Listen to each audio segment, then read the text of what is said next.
The sun hung low over Rockland, Colorado, casting long amber streaks across the town square as crowds bustled through the annual Veterans Day Street Fair. Children clutched balloon animals, local vendors handed out steaming cups of cider, and brass bands played patriotic tunes beneath red, white, and blue streamers. In the middle of it all, a man in a scuffed wheelchair sat silently just outside the tent marked, "Honor Our Heroes." He wasn't holding a flag, didn't wave to passers-by, and wore no name tag. Just a faded olive drab field jacket with a single patch worn so smooth the details had all but vanished, and a ball cap that simply read, "Vietnam." His name was Henry Dalton, and for most, he was just another elderly man, maybe. Homeless, maybe confused, maybe just lost in the noise of celebration. Dalton had rolled himself to the center of the square shortly after dawn and parked beside a concrete planter. From there, he sat without moving, hands folded gently on his lap, eyes fixed on the flagpole across the street, where a single American flag flapped against the rising wind. At 79, he was motionless, not from weakness, but choice, deliberate stillness that came from years of watching, waiting, and knowing when silence said more than action. But as the fair grew louder, so did the murmurs. Some noticed the man wasn't moving. Others whispered that he had no escort. A volunteer from the nearby sponsor booth radioed in a welfare concern to the local precinct. Within minutes, the sound of a cruiser's tires crunching against gravel cut through the brass band's rendition of the Star-Spangled Banner. Officer Rachel Keene, 31, stepped out of the patrol car first. Sharp-angled features, mirrored sunglasses, and a utility belt lined with authority, she approached Dalton with purposeful strides. Behind her followed Officer Brandon Chu, 29, younger and smirking, tapping a baton against his leg like it was a drumstick. Keene's gaze swept over Dalton dismissively before she raised her voice, making sure those nearby could hear. "Is this some kind of joke?" she asked, hands resting on her hips. "Sir, you're in the way of an active event zone. Do you have ID on you?" Dalton didn't flinch. His gaze stayed locked on the flag across the street, as though her presence hadn't registered at all. That only irritated her more. "Sir," she repeated louder, "I'm asking you to identify yourself. This is a public safety matter." Chu snorted and muttered. Maybe he wandered off from a nursing home. A couple of people laughed uncomfortably. Others turned away, pretending not to see. The festive energy of the square was slowly draining into something tenser, colder. "You got a name, Grandpa?" Chu added, stepping closer to the wheelchair. Dalton finally blinked, then turned to look at them both with a calm that bordered on unsettling. "Name's Dalton. That enough for now?" "Not even close," Keene said, pulling out her tablet. "Do you live nearby? Is there someone responsible for you?" Dalton's lips twitched faintly at the corner. "I've been responsible for more people than you'll ever meet, officer." She ignored the comment. "You can't just sit here unattended, sir. It's a safety issue. I'm going to have to ask you to move," Chu added, chuckling. "Or tow the chair." Keene smirked, but Dalton's face didn't change. "Not moving," he said quietly. "Not today." Something in his voice made a few nearby vendors glance over. A woman near the hot dog stand paused, brow furrowed. Dalton's voice wasn't shaky or seen elite, was deliberate, grounded. But Keene had already made up her mind. "Sir, if you don't comply, we may have to escort you for a wellness check. You understand that?" Dalton didn't reply. He turned his gaze back to the flag and sat like a statue, unmoving as the pressure around him mounted. The celebration around them continued.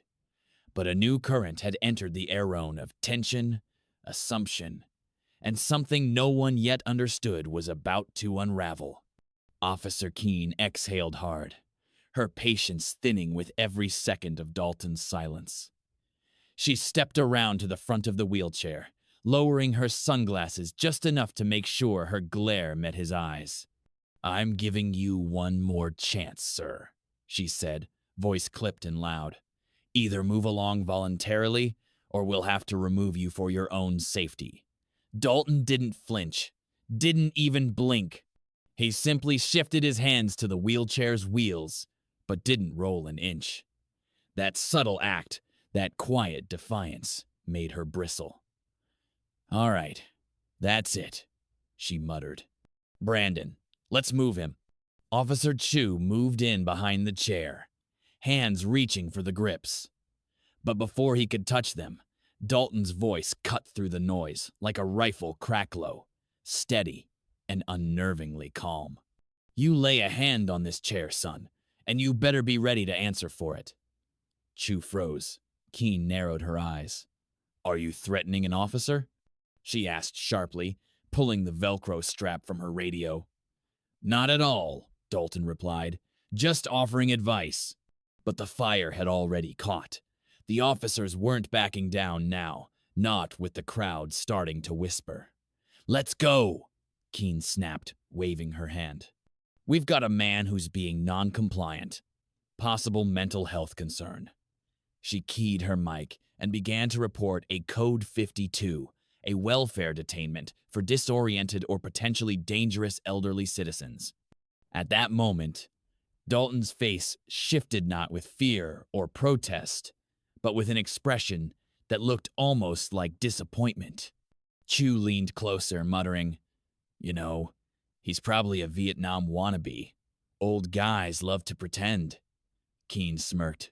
"Yeah, and that jacket's probably from a surplus store." A few people in the crowd laughed nervously, while others started to record. Dalton sat motionless, hands resting peacefully in his lap. It wasn't the silence of someone unaware, it was the silence of someone who had seen so much more than any of them could fathom. He turned to Keene and asked quietly, "Tell me, officer, how many men have you pulled from a burning helicopter while under enemy fire?" Keene rolled her eyes. "Now you're a war hero, huh?" she said, mocking. "Sir, you're not the only one who's seen a battlefield. I did a ride-along in East Denver last year." Chu laughed out loud. "Oh, he's real tough. Probably got that chair at a garage sale."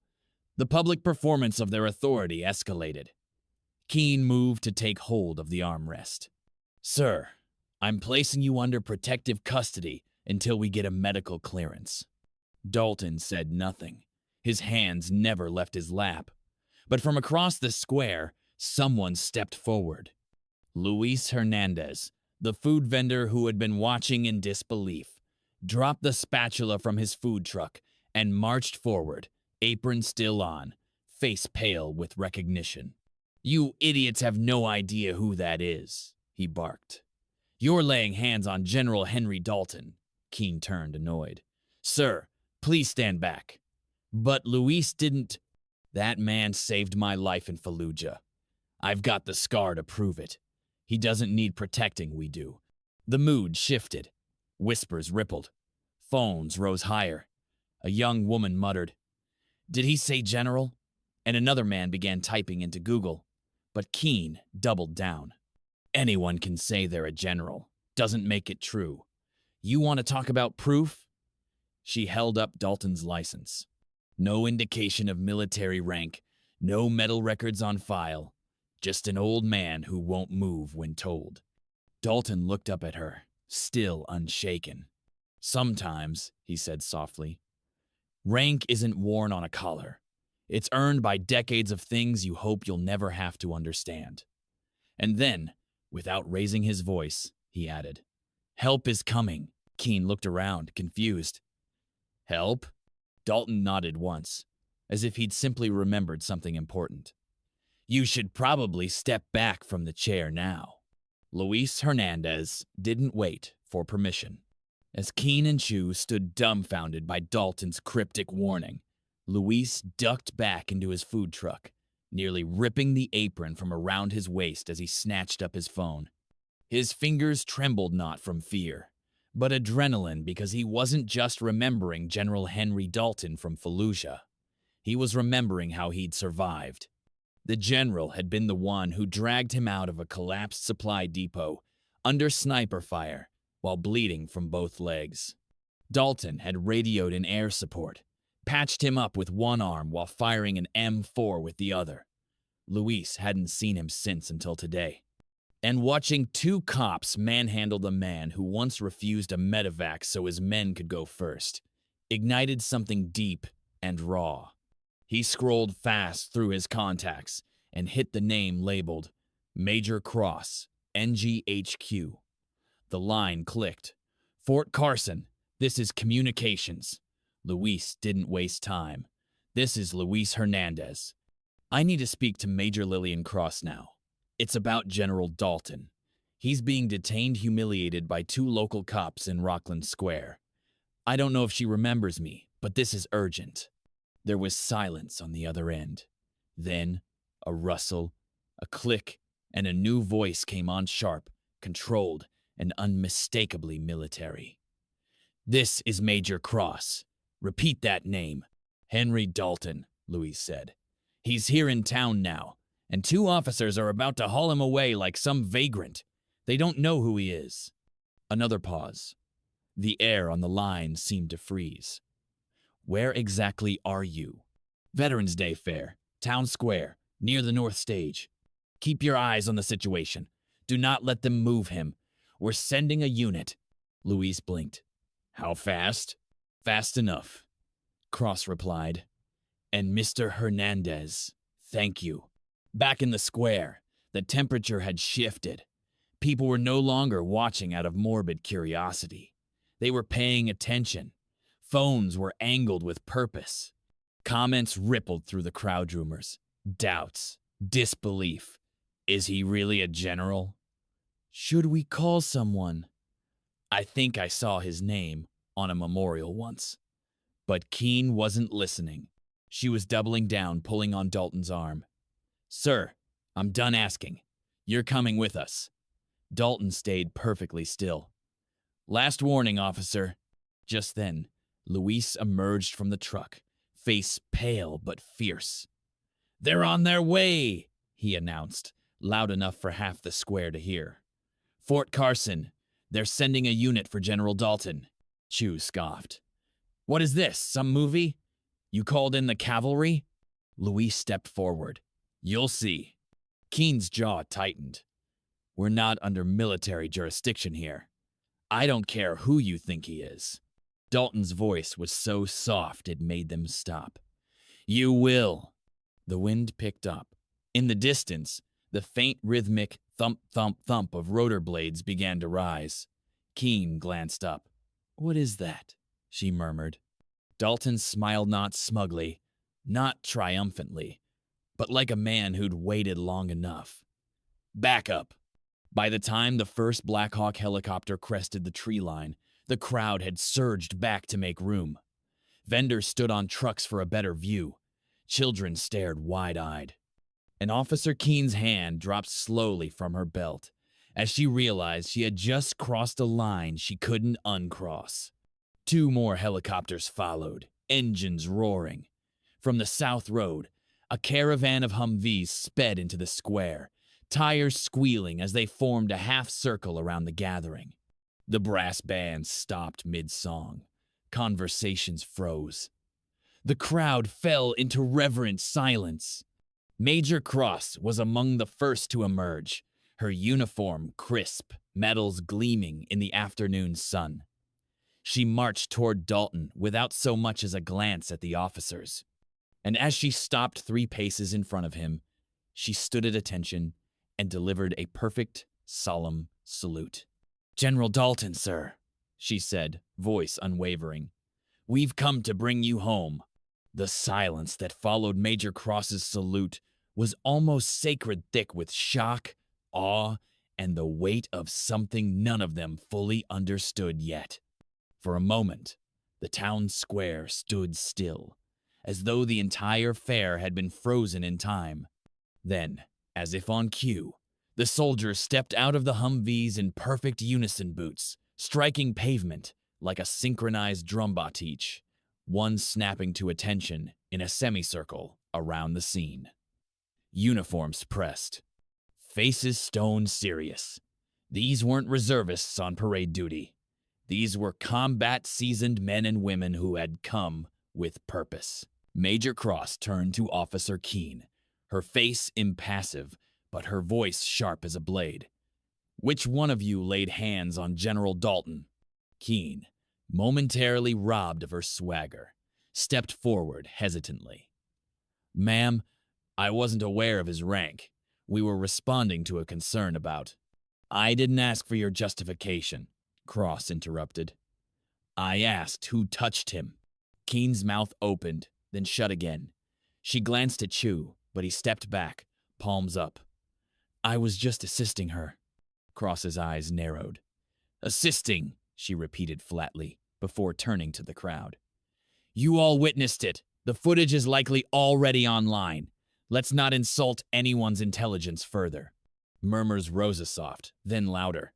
Someone whispered, "That's the general they used to talk about on base." And another voice added, "I heard he was Black Ops in the 80s. A woman holding a baby said, "He taught my brother in officer school."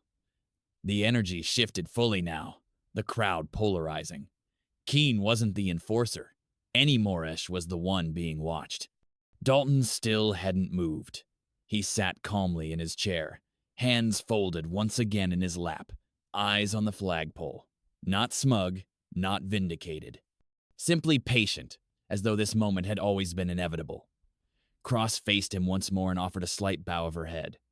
"General, with your permission, we will escort you wherever you wish." Dalton gave a small nod.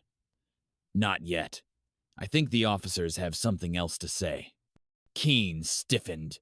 The cameras had caught her in full force mocking an old man, threatening detainment, assuming incompetence.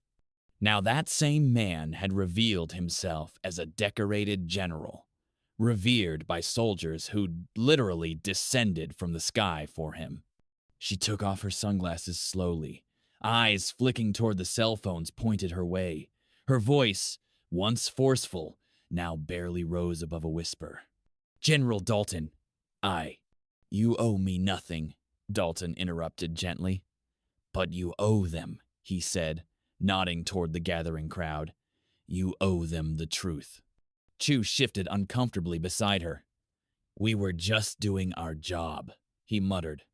Dalton turned toward him, expression unreadable. "Son, if humiliation is part of your job, you're in the wrong profession." Major Cross's voice rang out again, firm and unwavering. "Let me make this very clear for the record and the public. General Henry Dalton served in Vietnam, Panama, Iraq, and Afghanistan. He led classified operations, trained elite squads, and received honors most soldiers only read about in textbooks. His last active mission was nearly 2 decades ago, but his legacy remains carved in every hall of Fort Carson." She turned to the crowd. "And today, in this square, he was treated like a nuisance." The shame was palpable. Keene's face had gone pale. A few people in the crowd began to clap slow, deliberate, not for the soldiers or even the military presence, but for Dalton's quiet strength. Luis, hands shaking, raised his phone to record and whispered, "People need to see this." Keene lowered her head. "General Dalton, I'm sorry." Dalton, ever composed, simply nodded. "Let that apology be the first step, officer. But if you truly mean it, you'll ensure it never happens to another veteran again." The square was no longer a fairground. It had become a courtroom, a classroom, a reckoning. And the man in the wheelchair, who had been assumed to be weak, had just led a lesson in strength no one present would ever forget. The sound came first low, rhythmic, and unmistakable. More rotors. The crowd turned their heads skyward again, as two additional helicopters appeared on the horizon, cutting through the clouds like blades through silk. The earlier silence gave way to gasps as the aircraft banked sharply and descended toward the open field behind the square. Their arrival was no longer a precaution, it was an honor escort. One chopper bore the insignia of the 10th Special Forces Group. The other, sleek and black, with minimal markings, belonged to a unit rarely seen in public at all. As the helicopters touched down, a second wave of military personnel emerged, this time older, grizzled, many in dress uniforms. They didn't come in formation. They came with purpose. These were not active-duty soldiers under orders. These were men and women who had served directly under General Henry Dalton across decades and continents. Some limped, some wore braces, but all walked tall.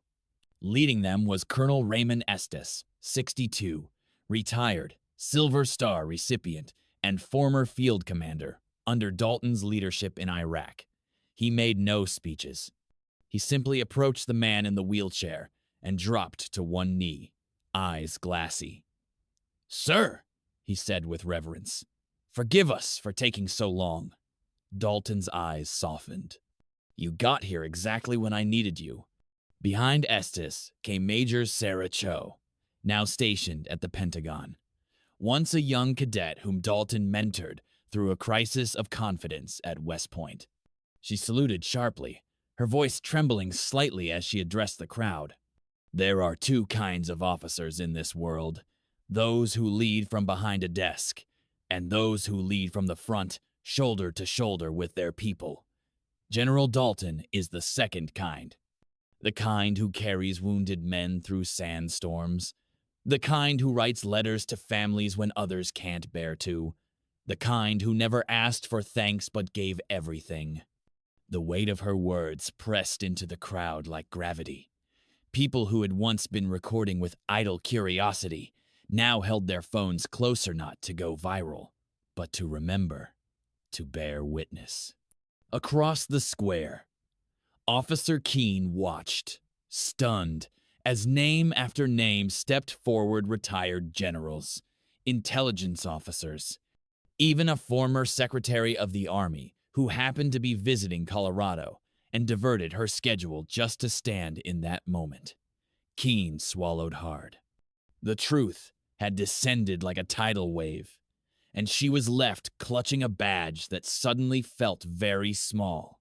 Dalton hadn't moved much, but from his chair, he managed to command the attention of 100 hearts.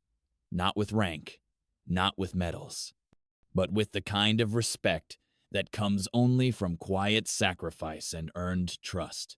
He looked to Keene and spoke calmly.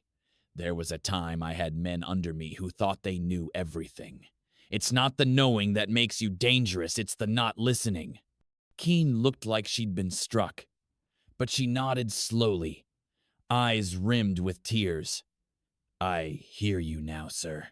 From the edge of the crowd, Sheriff Paul Greer arrived, pushing past civilians with urgency. He'd heard about the incident an hour late, and by then, the story had already reached Capitol Hill. He approached Major Cross, but she raised a hand to pause him. "We're not here to ruin careers, Sheriff," she said. "We're here to restore honor." The moment settled, as if suspended in air. In front of hundreds, Henry Dalton, wheelchair-bound, underestimated, had reminded a town, a precinct, and a nation that true strength doesn't fade with age. It deepens. The soldiers formed once more around him, a living monument of loyalty. And in their presence, Dalton didn't seem smaller. He seemed immense. By late afternoon, the town square no longer resembled the festive, easygoing Veterans Day fair it had been just hours earlier. The stage lights had dimmed. The brass band stood silent, instruments lowered. The scent of hot dogs and kettle corn lingered in the air, but no one paid them any mind. All eyes were locked on the man in the wheelchair and the sea of uniformed soldiers around him. What had begun as a humiliating confrontation had evolved into a public reckoning, one that exposed not just the arrogance of two officers, but the societal tendency to look at the elderly and assume they've nothing left to give. Sheriff Paul Greer, 57, with 15 years in office and a calm, deliberate manner, stepped forward and addressed the crowd from atop a hay bale podium. "Ladies and gentlemen," he said, voice somber, "this community just received a much-needed lesson on I intend to make sure we never forget." He turned to Dalton, who still sat with quiet composure at the center of it all. "General Dalton, I speak for the entire precinct when I say, we failed you today. You deserved honor. What you received was suspicion and disrespect. And for that, I am deeply sorry." Gasps echoed through the audience as Keene slowly stepped forward beside him, her badge heavy on her chest, her voice shaky but resolute. "General Dalton, what I did today wasn't just wrong, it was blind. I thought I was doing my job. But I see now that my assumptions, my impatience, they made me forget the very thing we're trained to uphold: respect and dignity." She looked at the crowd. "We don't wear this badge to assert power. We wear it to serve." Someone began to clap on slow beat, followed by another, and then another, until the entire crowd joined in. But Dalton didn't acknowledge it. Instead, he fixed his eyes on Keene, not with judgment, but with something far more difficult to face understanding. "You know," he said gently, "I don't need apologies. I need change." He turned to Greer. "Words are easy. Will you back them with action?" Greer nodded immediately. "Yes, sir. Starting today, every officer in Rockland will undergo new training developed in partnership with the military Bayesian veteran interaction, de-escalation, and age-related sensitivity. We'll bring in instructors from Fort Carson. You have my word." Major Cross stepped forward. "We'll provide the resources, the curriculum, the guidance. But what happens next depends on you." Dalton's eyes swept across the crowd. "It's not just about me. It's about every man and woman who gave a piece of themselves to this country and came home to a society that barely sees them." He turned back to Keene. "You asked why I wouldn't move earlier. The truth is, I've moved for this country my whole life. I gave it my legs, my youth, my peace of mind. But sometimes you have to stand your ground, even if you can't stand at all." Tears welled in Keene's eyes, but she stood taller, letting his words settle deep in her bones. "I'll remember that for the rest of my life, sir." Then, from behind the crowd, a young boyno older than 10 walked up with a folded American flag in his arms. His grandfather had given it to him that morning. Without a word, he approached Dalton and extended it. "You're the real hero," the boy whispered. Dalton's hands trembled as he accepted the flag, not out of weakness, but out of emotion. "It's not just mine, son," he said. "It's yours now, too. Protect it with honor." In that moment, the town changed not through outrage, but through reflection. The footage of the confrontation had already spread across the country, but what would remain far longer was the transformation that happened right there in that square, from ignorance to awareness, from judgment to reverence, from silence to understanding. A week had passed since the confrontation in Rockland Square, but its impact echoed far beyond the town's borders. Local headlines had been replaced by national coverage. Veteran groups across the country had flooded social media with praise. And the video of General Dalton surrounded by soldiers had been viewed over 10 million times. Yet, for Henry Dalton, life returned to quiet. No interviews, no spotlights, Just the sound of wind rustling the grass, the hum of distant tractors, and the slow creak of the porch swing on his modest ranch home. He hadn't sought attention that day. He had simply refused to be erased. On a cloudy morning, just after sunrise, Officer Rachel Keene pulled off the county road onto the gravel driveway of Dalton's property. Her patrol car was freshly washed, the badge on her chest gleaming yet. She had never felt more uncertain. She gripped the steering wheel for a long moment, staring at the white-painted house, the screen door gently swinging open and shut in the breeze. In the distance, the sound of metal clanking echoed from the barn. Dalton was under his John Deere tractor, legs sticking out, grease staining his coveralls. The old Harley-Davidson sat parked nearby, shaded beneath a massive oak tree that looked nearly as old as its rider. Keene stepped out of the cruiser and approached slowly, her boots crunching against gravel. "General Dalton," she called softly. He slid out from beneath the tractor, wiping his hands on a stained rag. When he saw her, he gave a slow nod, not of formality, but of recognition. "Officer Keene," he said. "Didn't expect company." "I came to talk," she replied, her voice unsteady. "If that's all right."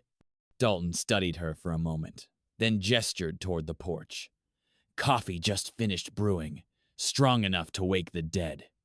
Inside, the kitchen smelled like oil, soap, and pine. The furniture was old but clean. He poured 2 mugs of black coffee into chipped blue ceramic cups and took a seat across from her at the wooden table, worn down by time and memory. They sat in silence for a moment until Dalton broke it. "Why did you come?"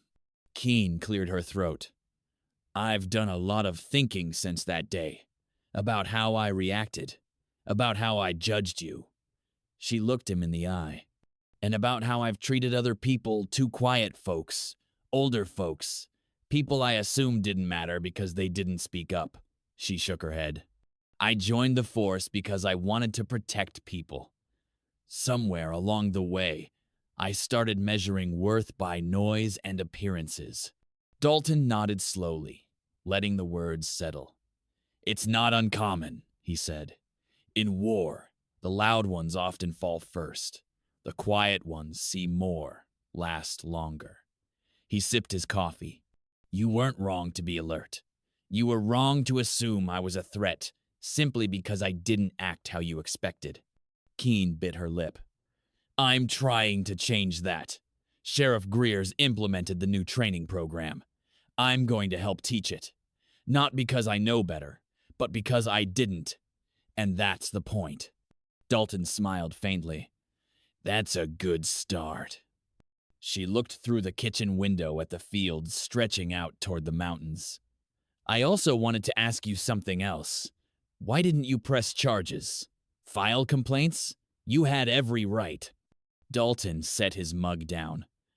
"Because what I wanted wasn't punishment, it was growth. What would it prove to ruin your career? People learn more from rebuilding than they ever do from being destroyed." Keene swallowed hard, emotions rising in her throat. "Thank you for the lesson and the mercy." As she stood to leave, Dalton walked her out to the porch. The wind had picked up again, rustling the fields. The Harley glinted under the tree. "That old thing still runs?" she asked. Dalton chuckled. "Still gets me where I need to go." Then, after a beat, he added, "So do you. Now." 2 days later, Rockland High School held its annual Veterans Day assembly, this time with standing room only. The auditorium buzzed not with excitement, but with anticipation. The incident in the town square had made headlines, but it was the change that followed that had everyone talking. For the first time, students, parents, teachers, and law enforcement officers sat side by side, not just to hear names and see medals, but to listen. At the front of the stage, an empty chair sat next to the podium, draped with a folded American flag. It wasn't for show. It was a symbol of sacrifice, of silence, of the veterans who had never been invited to speak before. And then came the moment the town didn't expect, but now eagerly welcomed. From the wings of the stage, General Henry Dalton emerged not in dress blues, not with fanfare, but in a plaid shirt, rolled sleeves, and the same worn cap he'd worn the day he was nearly arrested. He wheeled himself slowly to the podium, the quiet creak of his chair the only sound in the hushed auditorium. The spotlight softened as he adjusted the mic. His voice, when he spoke, was low, steady, and deliberate carrying, not the command of a general, but the truth of a man who had lived deeply. "You may have seen a video of me," he began, his eyes scanning the room. "You may have heard stories about helicopters and soldiers, about medals and rank, but that's not why I'm here. I'm here because a young officer made a mistake, and then had the courage to own it." He turned slightly toward the front row where Officer Rachel Keene sat in uniform, her hands folded tightly in her lap, eyes fixed on him. "I've served under presidents," he continued, "led battalions across oceans, but the most important lesson I ever learned didn't come from a battlefield. It came from a moment like this, a moment when you're forced to ask yourself, not what you've done, but who you've become." The audience sat frozen, every word hitting like a stone in still water. We live in a world where people think respect is earned through noise titles, uniforms, wealth, youth. But I've learned that real respect is earned by listening, by noticing the person no one else sees. The janitor, the woman in line behind you, the man in the wheelchair who says nothing but sees everything.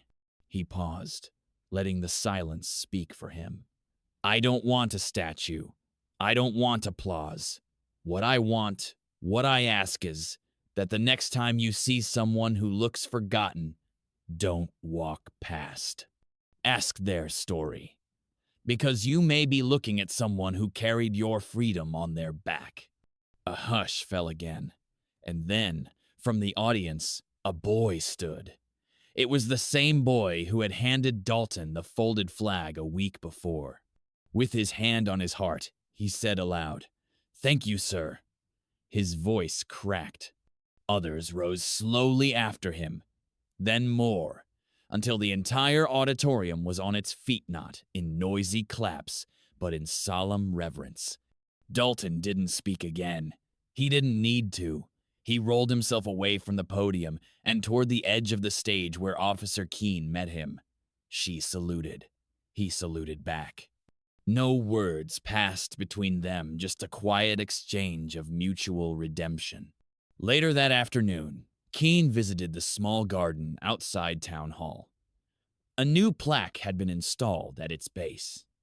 It read, "General Henry Dalton, Defender of Nations, Guardian of Dignity. Respect is not owed to appearances. It is owed to humanity."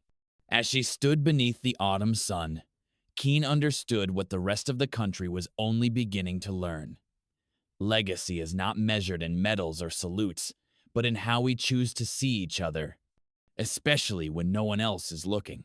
And somewhere on a quiet road outside of Rockland, the rumble of an old Harley-Davidson echoed into the distance still, running strong, still carrying its rider forward.